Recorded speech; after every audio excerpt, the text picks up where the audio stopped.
Hello dear students, तो कैसे हैं आप सभी। आई होप आपकी तैयारी अच्छी चल रही होगी। उसी तैयारी में आपको सपोर्ट करने के लिए, आपकी हेल्प करने के लिए मैं कुछ इंपॉर्टेंट कॉन्सेप्ट्स और क्वेश्चंस डिस्कस करूंगा जो होंगे टॉपिक प्रोबेबिलिटी से। ये टॉपिक प्रोबेबिलिटी आपका अरिथमेटिक में भी आ सकते हैं एक दो क्वेश्चन, और पीजीटी में तो आएंगे ही इस टाइप के क्वेश्चन। तो कुछ important question and important concept step by step मैं आज डिस्कस करूंगा। आज की क्लास आपके लिए बहुत ज़्यादा इंपॉर्टेंट होने वाली है। अगर अभी तक आपने हमारी वीडियो को लाइक नहीं किया है तो प्लीज़ वीडियो को लाइक कर दें, चैनल को सब्सक्राइब करते हैं। और चलिए स्टार्ट कर लेते हैं पहला question. If the letters of the word assassination are arranged at random, find the probability 4 S's come consecutively in the word। देखो पहला पार्ट ही हम सॉल्व कर लेते हैं। सबसे पहले क्वेश्चन में कह रहा है कि भाई एस एक साथ आनी चाहिए। इस असैसिनेशन वर्ड में 4 टाइम्स एस आया है, ठीक है। और टोटल जो लेटर्स हैं आप काउंट करेंगे तो 13 लेटर्स बनते हैं। Total letters 13। टोटल लेटर्स कितने हैं? 13। टोटल लेटर्स हमारे 13 हैं। अब इन 13 लेटर्स को हम कितने तरीके से अरेंज कर सकते हैं, सबसे पहले वो निकाल लेते हैं। उसको निकालने से हमें टोटल नंबर ऑफ केसेस मिल जाएंगे जो कि ऑल 4 पार्ट्स में यूज होंगे। क्योंकि प्रोबेबिलिटी क्या होती है? टोटल केसेस डिनोमिनेटर में होते हैं, फेवरेबल केसेस न्यूमरेटर में होते हैं। तो टोटल लेटर्स हैं इसमें 13। तो 13 लेटर्स को हम 13 फैक्टोरियल वेज में अरेंज कर सकते हैं। 13 लेटर्स को 13 फैक्टोरियल वेज में अरेंज कर सकते हैं। ये एक फॉर्मूला होता है। अगर आपके पास n नंबर ऑफ एलिमेंट्स हैं, उनको आप n फैक्टोरियल वेज में अरेंज कर सकते हैं। तो इसको 13 वेज में, मतलब 13 फैक्टोरियल वेज में आप अरेंज कर सकते हो। दूसरी इंपॉर्टेंट बात क्या है? दूसरी इंपॉर्टेंट बात यह है कि इसमें जो सेम टाइप के लेटर्स हैं उनको हमें डिवाइड करना पड़ेगा। क्योंकि यहाँ पे देखो, यहाँ पे ए कितनी टाइम्स है? यहाँ पे ए 3 टाइम्स है। तो इन तीनों ए को अगर मैं इंटरचेंज कर देता हूँ तो जो वर्ड बनेगा उसमें कोई फर्क नहीं आएगा।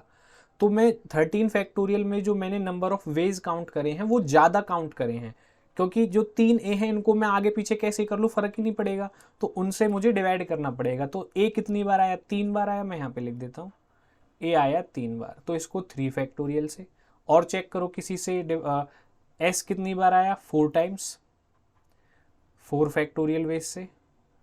जितनी बार जो लेटर आ रहा है उससे हमें डिवाइड करना पड़ेगा। आई कितनी बार आ रहा है? 1 2, आई 2 टाइम्स आया, 2 फैक्टोरियल। और कोई चीज़ है? ए लिख लिया, एस लिख लिया, एन 2 टाइम्स,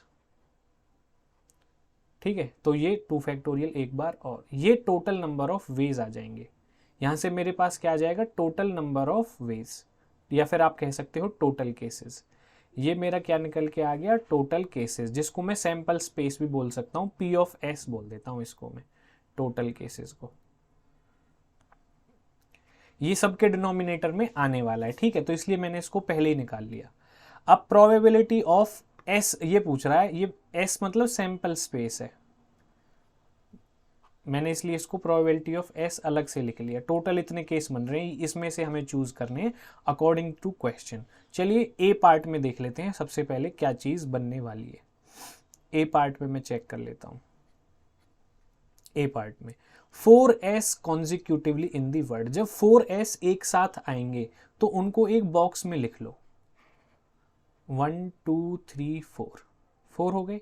अब कितनी चीज बची मेरे पास? ए बचे 3, एस बचे 4, आई बचे 2 और एन बचे 2।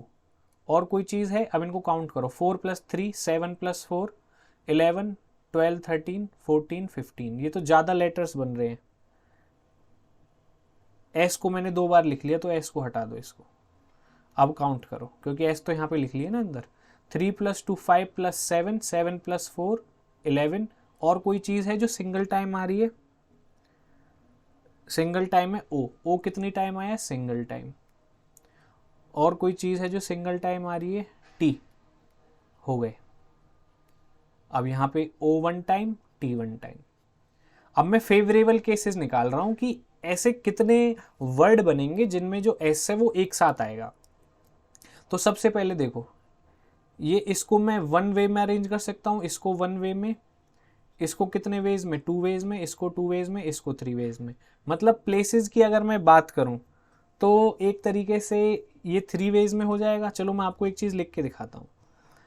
टोटल जो मुझे मेरा जो वर्ड बनेगा उसमें कितने प्लेसेस में रखूँगा। एक तो मेरा बॉक्स ही हो गया, एक तो बॉक्स हो गया मेरा, एक प्लेस तो ये हो गया। अब बचे कितने लेटर्स बचे, अब ये समझो आप। टोटल 13 थे, 13 में से 4 लिख ली तो 9 प्लेसेस बचे। 1 2 3 4 5 6 7 8 9, 9 प्लेसेस बचे। इन 9 प्लेसेस पे मुझे अरेंज करना है। अब इन 9 प्लेसेस पे मैं कितने वेज में अरेंज कर सकता हूँ। 9 तो ये हो गए, एक ये हो गया, तो टोटल कितने प्लेसेस हो गए, 10 प्लेसेस। टोटल प्लेसेस ये कितने हो गए, 10 प्लेसेस।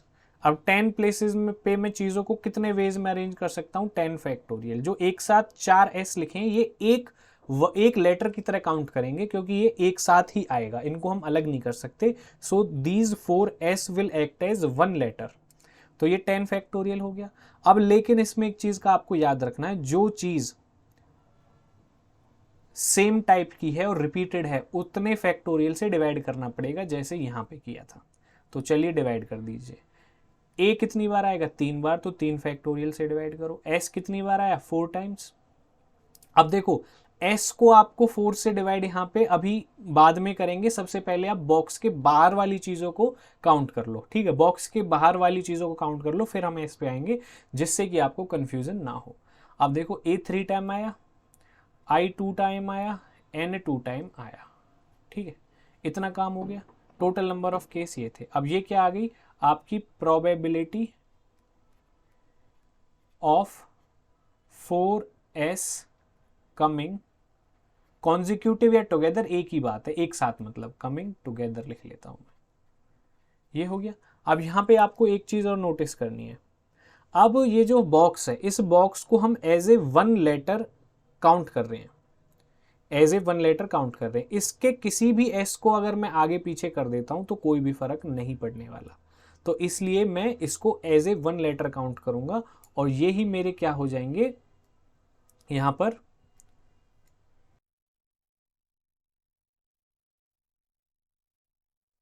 ठीक है।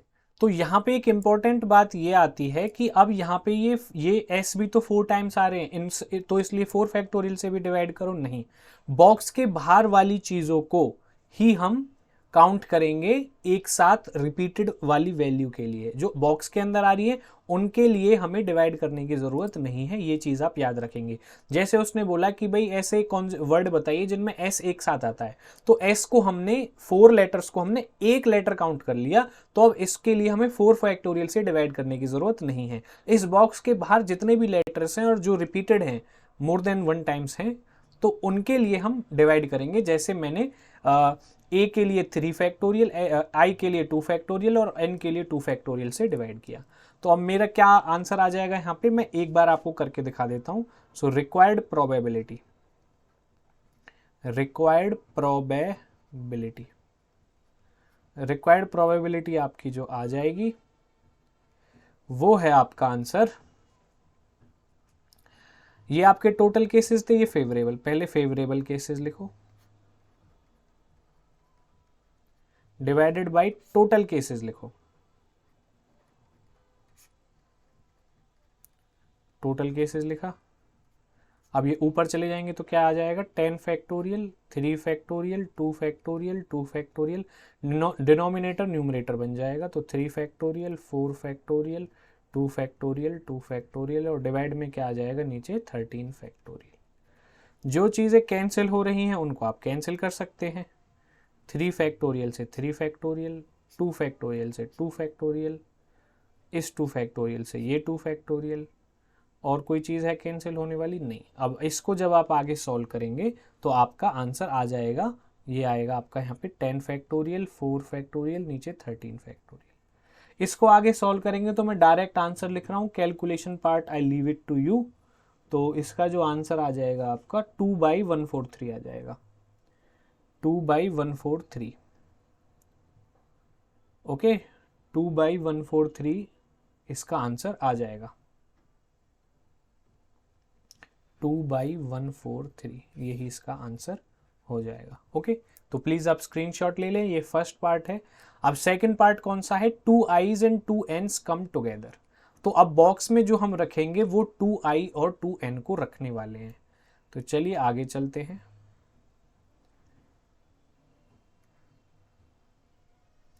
टू आई और 2n सेकेंड पार्ट में कर रहा हूं सॉल्व।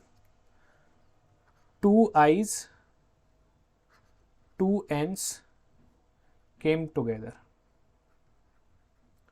अब इस क्वेश्चन के लिए मैं क्या करूंगा, जो बॉक्स बनाऊंगा उसके अंदर पहले बॉक्स बनाएंगे, जो कंडीशन क्वेश्चन में दी हुई है उस कंडीशन के अकॉर्डिंग हम बॉक्स में लेटर्स को अरेंज करेंगे। ये 2i आ गई, ये 2n भी आ गए। अब बची हुई चीजें एक साथ हम लिख लेंगे। टोटल 13 थे, 4 यहाँ पे लिख लिए। तो अब 9 प्लेसेस में बना देता हूँ, 9 प्लेसेस बना देते हैं। 1 2 3 4 5 6 7 8 9। अब इसको हम, इस बॉक्स को हम एज ए 1 लेटर ही कंसीडर करेंगे। ठीक है, बॉक्स को हम क्या करेंगे, एज ए 1 लेटर कंसीडर करेंगे। अब यहाँ पे अब देखो, वहां पे जो पहले वाला क्वेश्चन था उसमें हमें लिखने की जरूरत नहीं पड़ी। बॉक्स के अंदर जितने भी लेटर्स थे उनके रिपीटेशन से हमें कोई मतलब नहीं था। क्यों नहीं था? क्योंकि देखो यहाँ पे 4 लेटर्स हैं, तो इनको 4 फैक्टोरियल वे में अरेंज कर सकते हैं, लेकिन चारों ही एक जैसे हैं तो 4 फैक्टोरियल से डिवाइड भी करना पड़ेगा। आंसर कितना आया? 1। तो कोई फर्क ही नहीं पड़ा, इसलिए इसको कंसीडर नहीं किया था। लेकिन यहाँ पे हम क्या करेंगे, इस चीज को कंसीडर करने वाले हैं। क्यों करने वाले हैं? कितने लेटर्स हैं इसमें 4 लेटर्स हैं, तो इसको 4 फैक्टोरियल वेज में अरेंज किया जा सकता है। अब इसमें जो सेम टाइप के, आई कितनी टाइम आया? 2 टाइम, तो 2 फैक्टोरियल से डिवाइड। एन कितनी बार रिपीट हुआ? 2 टाइम, 2 फैक्टोरियल से डिवाइड। तो number of ways of arranging the letters in the box are 4 factorial divide by 2 factorial multiplied by 2 factorial. अब चलते हैं आगे। अब यहाँ पे कितने प्लेसेस बच गए यहाँ पे? अब ये तो अंदर के लिए हो गया। अब बाहर पे आ जाते हैं। अब एक बॉक्स हो गया 1 प्लेस, 2 3 4 5 6 7 8 9 10। 10 प्लेसेस हो गए। 10 प्लेसेस को मैं 10 फैक्टोरियल वेज में अरेंज कर सकता हूं। लेकिन अब इसमें बाहर क्या क्या चीजें बचा? एस आएगा बाहर, क्योंकि एस तो अब अंदर नहीं है बॉक्स में। कितने एस थे? 4 फैक्टोरियल, 4 फैक्टोरियल से डिवाइड। आई और एन मैंने पहले ही बॉक्स में लिख लिए, तो उनके रिपीटिशन से कोई मतलब नहीं है। और कौन सी चीजें जो रिपीटेड हैं? देखो, एस तो मैंने 4 फैक्टोरियल लिख लिया, आई और एन नीचे है। अब ए भी 3 टाइम रिपीटेड हो रहा है। ए इज बीइंग रिपीटेड 3 टाइम्स। तो अगर ए 3 टाइम रिपीटेड होगा तो मुझे 3 फैक्टोरियल से करना पड़ेगा। तो ये मेरे सारे क्या आ गए? Favourable cases. अब मुझे ये प्रोबेबिलिटी निकालनी है, रिक्वायर्ड प्रोबेबिलिटी सेकंड पार्ट के लिए। तो मैं यहीं पे लिख देता हूं, रिक्वायर्ड प्रोबेबिलिटी।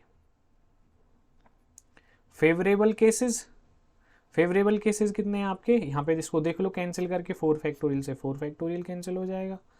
और यहाँ पे आपका बचेगा 10 फैक्टोरियल डिवाइडेड बाई ये 2 फैक्टोरियल, 2 फैक्टोरियल, ये तो 4 बच जाएगा। यहाँ पे 4 लिख देता हूँ इसको एक साथ, और यहाँ पे 6 लिख देता हूँ। डिवाइडेड बाई क्या आ जाएगा? जो टोटल आपकी सैंपल स्पेस है या टोटल आपके केसेस हैं जो सबसे पहले मैंने लिखे थे। 13 के डिवाइड में 3422 है। 13 के डिवाइड में 3422 जो टोटल केसेस हैं। 13 के डिवाइड में 3422। अब 2 तो देखो कैंसिल हो जाएंगे 4 से, क्योंकि 2 फैक्टोरियल की मल्टीप्लाई करेंगे तो 4 आता है। 4 से ये कैंसिल। ठीक है, और अब मैं इसको थोड़ा सा अरेंज करके लिख लेता हूं जिससे कि आपको सॉल्व करने में आसानी हो जाए। ओके जी, अब 3 2 6 होता है तो ये भी कैंसिल हो जाएगा। अब 10 फैक्टोरियल 13 फैक्टोरियल को कैंसिल कर देगा। बस यहाँ पे क्या बच जाएगा? ऊपर से तो ये कैंसिल ही हो गया, बस यहाँ पे आपका जो बचेगा वो हो जाएगा 11 मल्टीप्लाई 12 मल्टीप्लाई बाई 13। तो अब ये आपका आ जाएगा 4 factorial divided by 11 multiply by 12 multiply by 13। 4 factorial को मैं कैसे लिख सकता हूँ? 4 मल्टीप्लाई बाई 3 मल्टीप्लाई बाई 2, नीचे 11 12 एंड 13।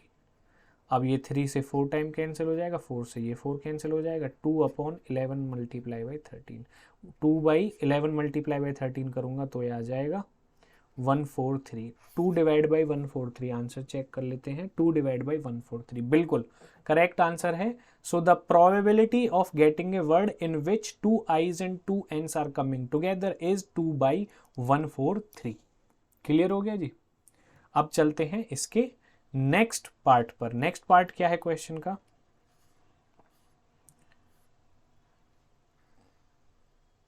नेक्स्ट पार्ट है आपका all S's are not coming together. All S's are not coming together. चलिए ये पार्ट सॉल्व कर लेते हैं। All S's are not coming together, third part. All S's are not coming together. अब देखो इसमें मैं क्या करूंगा, टोटल प्रोबेबिलिटी 1 होती है तो स्मार्ट अप्रोच लगाएंगे। क्या करेंगे इसमें हम 1 में से माइनस कर देंगे probability of aces coming together. आई बात समझ में? मतलब वो प्रोबेबिलिटी फाइंड आउट कर लेंगे जिसमें सारे एज एक साथ आ रहे हैं और उसमें से हम क्या माइनस कर देंगे, उसको माइनस कर देंगे 1 में से, तो प्रोबेबिलिटी आ जाएगी आपकी that all S's are not coming together. तो इसको करने का सबसे अच्छा तरीका, पहले ए को एक साथ कर लो, बॉक्स बना लो, बॉक्स मेथड कर लेंगे। सारे ए एक साथ चाहिए जी। ए 3 थे तो सारे ए एक साथ।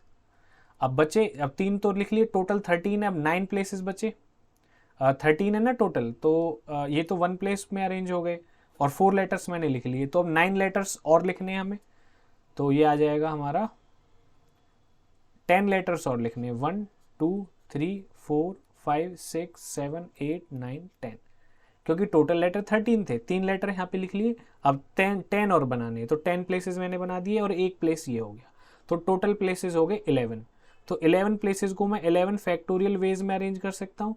ये 3 हैं, इनको 3 फैक्टोरियल डिवाइड बाई 3 फैक्टोरियल हो जाएगा, इसको लिखने की जरूरत नहीं है, तो 1 आ जाएगा मल्टीप्लाई बाई 1। ठीक है, अब 11 फैक्टोरियल में रिपीटेड चीज क्या है, जो एस है। एस कितनी बार आए, 4 बार आए, तो इसको 4 फैक्टोरियल से डिवाइड करो। ए को मैंने लिख लिया, एन 2 टाइम आए, ये भी बाहर लिख लो। आई 2 टाइम आया, ये भी लिख लो।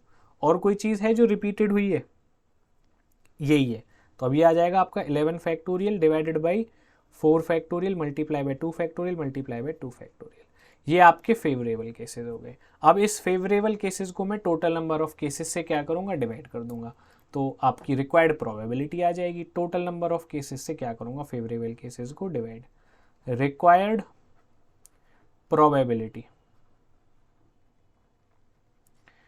Favourable cases 11 factorial divide by 4 factorial multiply by 2 factorial multiply by 2 factorial divided by total cases जो हम पहले ही निकाल चुके हैं, जो हर किसी पार्ट ऑफ दिस क्वेश्चन के लिए सेम है।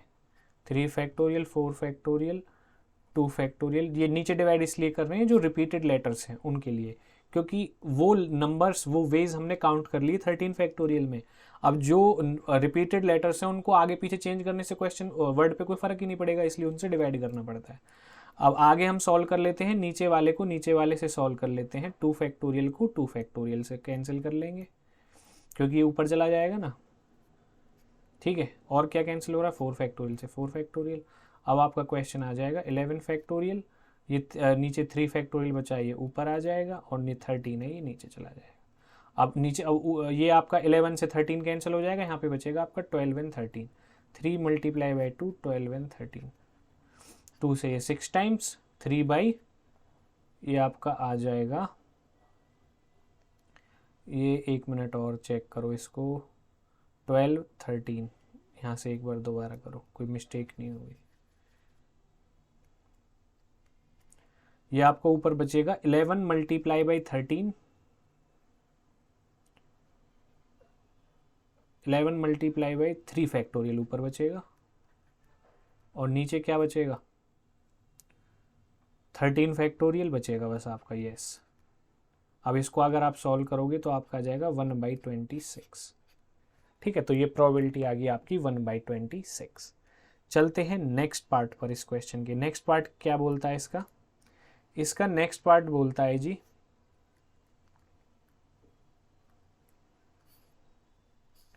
चलिए फटाफट से इसका लास्ट पार्ट और रहता है, काफी इंपॉर्टेंट और अच्छा क्वेश्चन है।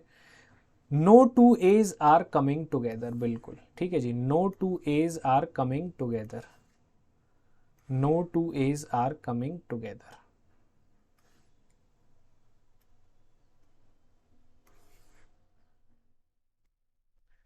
क्वेश्चन में लिख लेते हैं fourth part, what is the probability of no two as are coming together.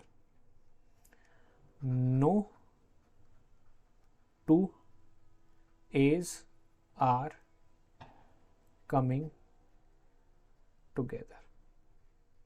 ठीक है, तो सबसे पहले मैं क्या करता हूं, ए को उठा के अलग रख लेता हूं। कितने लेटर्स हैं मेरे पास ए के 3 लेटर्स हैं। No two as are coming together, तो इस पार्ट में देखिए हमारे पास जो ए लेटर्स है वो 3 लेटर्स हैं, टोटल 13 है। अब 10 लेटर्स बचे हमारे पास, 10 लेटर्स बचे, तो 10 लेटर्स के प्लेस बना देता हूँ 1 2 3 4 5 6 7 8 9 10। अब मैं क्या करूँगा, इसमें गैप थ्योरी का यूज़ करूँगा। गैप थ्योरी ये कहती है कि भाई ए हमें एक साथ नहीं लेके आने, तो ए को मैं गैप्स में डाल दूंगा, किसी भी 3 गैप में मैं ए डाल दूंगा।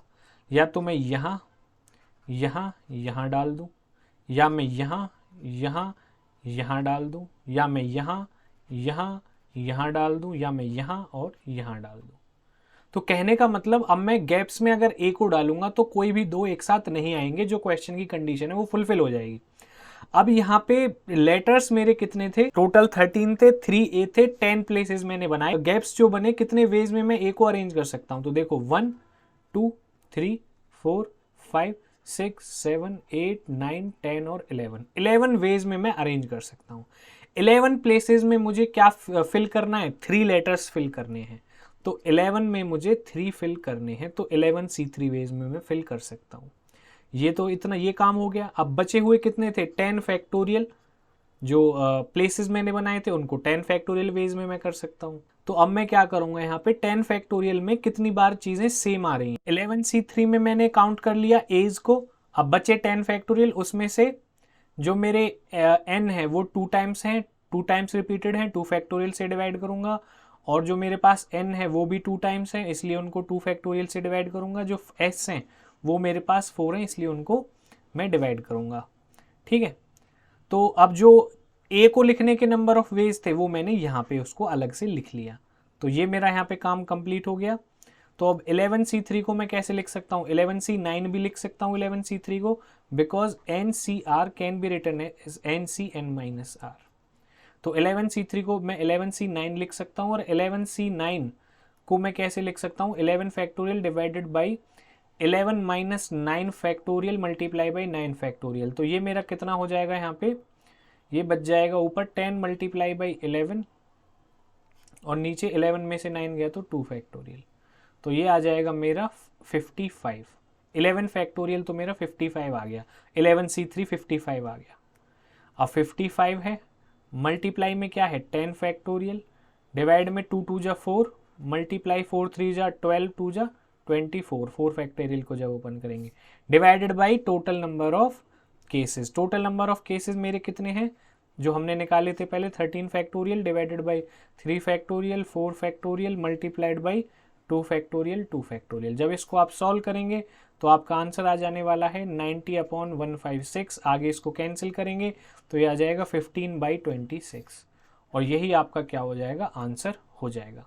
तो इसी के साथ इस वीडियो को यहीं तक रखते हैं। इसमें मैंने आपको जो ये क्वेश्चन बताया है, ये क्वेश्चन बहुत ज़्यादा इम्पोर्टेंट है, बिकॉज इस क्वेश्चन में आपको बहुत सारे पार्ट्स थे, और इससे आपका जो लेटर अरेंजमेंट है ये आपका कॉन्सेप्ट स्ट्रॉन्ग हो जाएगा, और आपको बहुत ज़्यादा हेल्प मिलने वाली है आपके एग्ज़ाम में। तो चलिए इसी के साथ इस वीडियो को यहीं पे ख़त्म करते हैं। आप स्क्रीनशॉट ले सकते हैं क्वेश्चंस का, वीडियो को दोबारा प्ले करके भी आप देख सकते हैं, कहीं पे डाउट है तो कमेंट बॉक्स में भी आप पूछ सकते हैं। तो चलिए इसी के साथ ख़त्म करते हैं। ये क्वेश्चन बहुत अच्छा क्वेश्चन था, क्वेश्चन के 4 पार्ट्स थे। आई होप ये सभी आपको समझ में आए होंगे और आपने अच्छे से इस चीज़ को प्रैक्टिस किया होगा। मिलते हैं आपसे अगली वीडियो में, तब तक के लिए take care and bye bye.